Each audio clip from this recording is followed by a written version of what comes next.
নমস্কার, দেখছেন talk to Bangla. আমি অভিষেক রয়েছে আপনাদের সাথে। এই মুহূর্তে যে খবর নিয়ে উপস্থিত হয়েছে, আগামীকাল 28শে জুলাই ডেট কিন্তু রয়েছে অত্যন্ত তাৎপর্যপূর্ণ। তার কারণ সুপ্রিম কোর্টে বিহারের এসআইআর সংক্রান্ত মামলাটা আবারও কিন্তু উঠতে চলেছে 28শে জুলাই।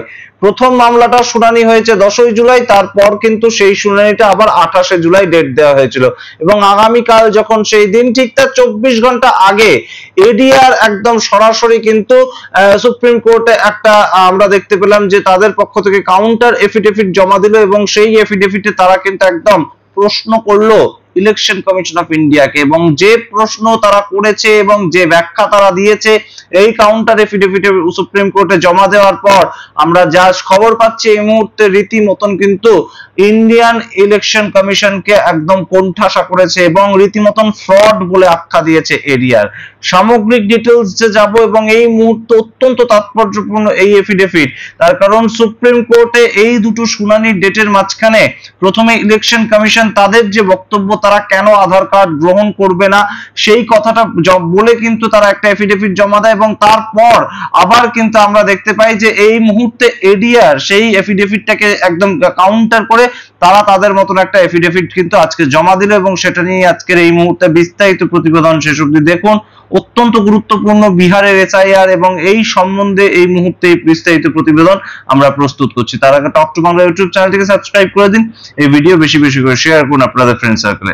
এই মুহূর্তে আপনারা জানেন যে একদম সরাসরি বিহার কিন্তু রীতিমতন এসআইআরটা যেভাবে চলছে, একদম ভোটার তালিকা সংশোধন যেভাবে চলছে, সেই প্রেক্ষিতে দাঁড়িয়ে সেটা লোকসভার অন্দরে হতে পারে, লোকসভার বাইরে হতে পারে, প্রতিটা জায়গাতে বিহারের এসআইআর সম্বন্ধে কিন্তু ইলেকশন কমিশন অফ ইন্ডিয়াকে বিভিন্ন যে বিরোধী দলগুলো আছে তারা কিন্তু কোণঠাসা করছে। এবং শুধু বিরোধী দল তেমনই নয়, আমরা দেখতে পেয়েছি একদম এনডিএ জোটের জোট সঙ্গী জেডিইউ দল, অর্থাৎ বিহারে নীতিশ কুমারের যে দল, সেই দলের যে একদম অন্যতম একজন সাংসদ গিরিধর যাদব, তিনি একদম সরাসরি সংসদে বাইরে সাংবাদিককে দেয়া সাক্ষাৎকারে তিনি বলেছেন যে সামগ্রিক যে প্রেক্ষাপটটা তৈরি হয়েছে, এসআইআরটা আমাদের উপর জবরদস্তি চাপিয়ে দেওয়া হয়েছে এবং আমার নিজেরই সমস্ত ডিটেলস বের করতে গিরিধর যাদব বলছেন যে তার 10 দিন সময় লেগে গিয়েছে এবং তিনি প্রশ্ন করছেন যে তার ছেলে তো আমেরিকায় থাকে, তাহলে সেই ক্ষেত্রে সেখান থেকে তিনি ফিরে আসবেন কি করে। এই সমস্ত ঘটনাগুলো চলছিল, কিন্তু আজ সরাসরি 24 ঘন্টা বাকি থাকতে এই শুনানির একদম সুপ্রিম কোর্টে একটা এফিডেভিট জমা পড়েছে, যে এফিডেভিট থেকে একদম কোট আনকোট আপনাদের পড়ে শোনাবো। আজকে সরাসরি কিন্তু ইন্ডিয়ান এক্সপ্রেস যে একদম খবরের কাগজ, সেখানে এই একদম এফিডেভিটের বেশ কিছু অংশ তুলে ধরেছে তারা এবং সম্পূর্ণ একটা আর্টিকেল। সেই আর্টিকেলে একদম প্রথমেই বলা হচ্ছে, দেখুন, the association for Democratic reforms, অর্থাৎ এডিআর তার full form, the association for Democratic reforms, in its reply to the election commissioner's counter affidavit in the Supreme Court has argued that the poll panel's claim of having the constitutional authority to verify elector citizenship during the ongoing special intensive revision, অর্থাৎ একদম সরাসরি citizenship নিয়ে তারা কিভাবে এই যে সামগ্রিক প্রক্রিয়াটা যে চলছে এসআইআর, সেখানে সিটিজেনশিপ নিয়ে কেন হঠাৎ করে ইলেকশন কমিশন মাথা ঘামাচ্ছে, সেটাই কিন্তু প্রশ্ন। এবং যে প্রশ্নটা কিন্তু একদম জয়মাল্য বাগচি এবং সুধাংশু ধুলিয়া আমরা দেখেছিলাম একদম 10ই জুলাই প্রথম দিনই কিন্তু করেছিল যে ভারতবর্ষের কে সিটিজেন আর কে সিটিজেন না, সেটা দেখার দায়িত্ব কোথাও গিয়ে ইলেকশন কমিশন অফ ইন্ডিয়ার নয়, সেটা দেখার জন্য স্বরাষ্ট্র মন্ত্রক রয়েছে। এই একদম অনুচ্ছেদে আপনারা দেখুন লেখা আছে, the Aadhaar is widely accepted when applying for passport, caste certificate and permanent residential documents। একদম সরাসরি আমরা আন্ডারলাইনও করে দিয়েছি। এই মুহূর্তে সবচেয়ে গুরুত্বপূর্ণ যে ফ্যাক্টরটা, যে আধার কার্ডকে অ্যাকসেপ্ট করতে চাইছে না ইলেকশন কমিশন অফ ইন্ডিয়া একদম প্রমাণপত্র হিসাবে। আপনি যে ভারতবর্ষের নাগরিক তার প্রমাণপত্র হিসেবে আধার কার্ডকে তারা অ্যাকসেপ্ট করতে চাইছেন এবং আধার কার্ড থাকলেই কোনো ব্যক্তির একদম ভোটার কার্ডে নাম উঠবে সেইটা তারা অ্যাকসেপ্ট করতে চাইছে না। কিন্তু বাদবাকি যে সমস্ত জিনিসগুলো তারা চাইছে, তার মধ্যে পাসপোর্ট তারা চাইছে, যদি থাকে কেউ পাসপোর্ট শো করতে পারে, যদি না থাকে কেউ পার্মানেন্ট অ্যাড্রেস তার যে ডিটেইলস সেটা শো করতে পারে। এছাড়া আর যে 11টা লিস্ট দিয়েছে তার মধ্যে কাস্ট সার্টিফিকেটটাকেও তারা অ্যালাউ করছে। কিন্তু এখানে এডিআর তাদের পক্ষ থেকে যে এফিডেভিট দেওয়া হয়েছে, সেখানে কোট আনকোট বলা হয়েছে যে এই প্রত্যেকটা জিনিস বানাতে গেলে প্রাথমিকভাবে যেটা চাওয়া হয়, অর্থাৎ পাসপোর্ট যে অথরিটি তারা যেটা চায়, কিংবা পার্মানেন্ট অ্যাড্রেসের যে অথরিটি মিউনিসিপাল কর্পোরেশন থেকে অন্য কিছু তারা যেটা চায়, বা একদম কাস্ট সার্টিফিকেট বানানোর যে জায়গা তারা যেটা চায়, সবকট জায়গাতেই কিন্তু অ্যাকসেপ্টেড হয় আধার কার্ড। ভারতবর্ষের একদম গুরুত্বপূর্ণ এই মুহূর্তে সবচেয়ে সচিত্র পরিচয়পত্র যদি কিছু থাকে তাহলে কিন্তু সেটা আধার কার্ড। প্রধানমন্ত্রীর বিশাল একটা স্লোগান ছিল এক দেশ এক আধার, সেই স্লোগানের ভিত্তিতেই কিন্তু রীতিমতন আমরা একদম আধার কার্ডটাকে মান্যতা দিই, কিন্তু আধার কার্ডকে কেন মান্যতা দেবে না ইলেকশন কমিশন অফ ইন্ডিয়া, সেটাই কিন্তু এই মুহূর্তে প্রশ্ন করেছে কাউন্টার এফিডেভিটে এডিআর। এবং সেখান থেকে কিন্তু রীতিমতন এই মুহূর্তে এটা নিয়ে আগামীকাল সুপ্রিম কোর্টে আবার আর্গুমেন্ট হতে পারে, তেমনই কিন্তু একটা ভাবনা এই মুহূর্তে উঠে আসছে। এর পরবর্তীতে যে আর্গুমেন্টে উঠে এসছে যে বিহার ভোট ঠিক যখন আর 2 মাস বাকি, তার ঠিক আগে এরকম রাশ নিয়ে হঠাৎ করে কেন এত তাড়াহুড়ো করে এই এসআইআরটা জারি করা হলো, এই প্রশ্ন কিন্তু সম্পূর্ণভাবে এই যে অনুচ্ছেদে এই যে এফিডেভিটে একদম এডিআর তারা লিখেছে, একদম সরাসরি বলা হচ্ছে দেখুন, the petitioner further said the EC অর্থাৎ election commission had failed to justify why the revision exercise must be rushed ahead of the upcoming assembly elections in Bihar। অর্থাৎ বিহার ইলেকশনের ঠিক আগেই কেন তাড়াহুড়ো করে এটা করতে হলো, তার কোনো যুক্তিযুক্ত ব্যাখ্যা সেটাও কিন্তু ইলেকশন কমিশন দিতে পারেনি। সুতরাং সামগ্রিক বিষয়টা যেভাবে ঠিক 10ই জুলাই আমরা দেখতে পেয়েছিলাম যে অভিষেক মনু সিংভি কপিল সিব্বলরা লড়াইটা করেছিলেন এবং তাদের যা যা ব্যাখ্যা ছিল সেই একই ধরনের ব্যাখ্যা কিন্তু এখন আবার এডিআর তাদের একদম একটা কাউন্টার যে এফিডেভিট তারা জমা দিয়েছে সুপ্রিম কোর্টে। সুপ্রিম কোর্টে দুটো ডেটের মাঝখানে দুটো পক্ষই, যে কোনো পক্ষই, অবশ্যই এডিআর যেহেতু এখানে একটা পক্ষ ছিল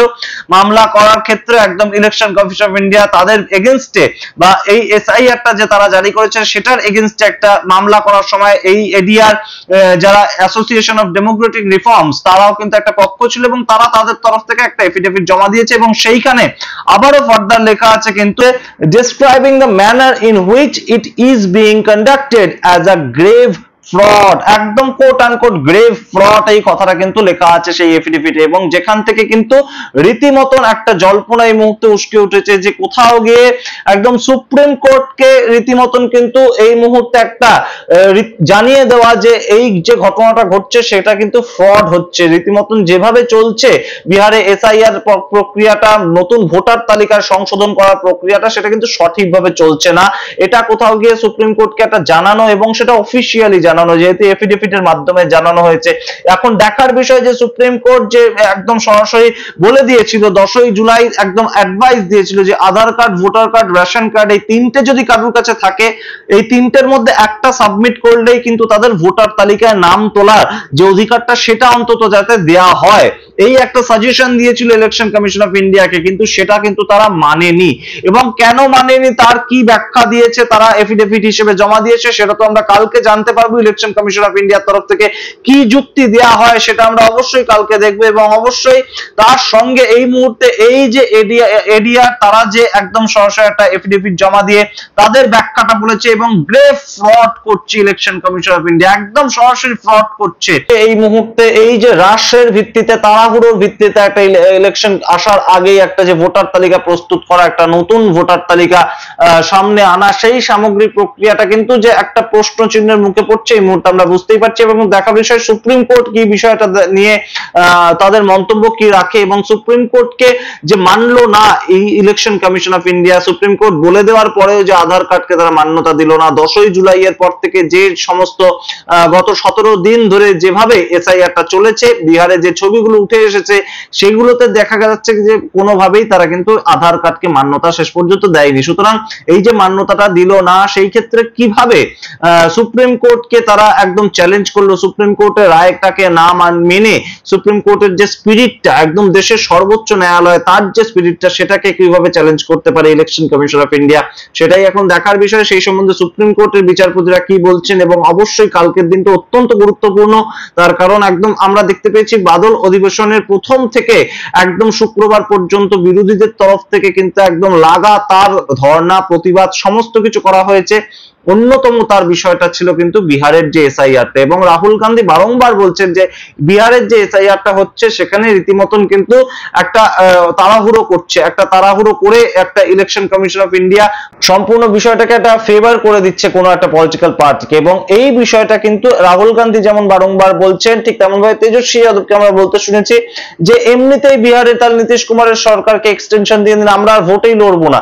যদি মানুষ ভোট না দিতে পারে, মানুষকে যদি ভোট দেওয়ার অধিকার থেকে দূরে সরিয়ে নেওয়া হয় তাহলে আমরা আর ভোটে লড়বো না, এমন কথা বলেছেন লালু প্রসাদ যাদবের ছেলে তেজস্বী যাদব, যিনি একদম ইন্ডিয়া জোটের মুখ, তিনি একদম সরাসরি ভোট থেকে প্রত্যাখ্যান করবেন তেমন বক্তব্য রেখেছেন। সুতরাং সামগ্রিক বিষয়টা কিন্তু অত্যন্ত জটিল হয়ে আছে এই মুহূর্তে।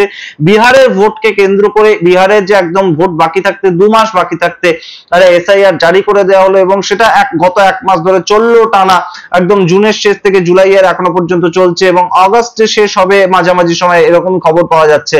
তার মাঝখানে কিন্তু বিভিন্ন রকম গলদ রয়েছে, সেটা আরো একবার অফিসিয়ালি একদম যারা এডিআর অর্থাৎ যে 9টা পার্টি ছিল তার মধ্যে একটা পার্টি কিন্তু ছিল এই এডিআর এরা।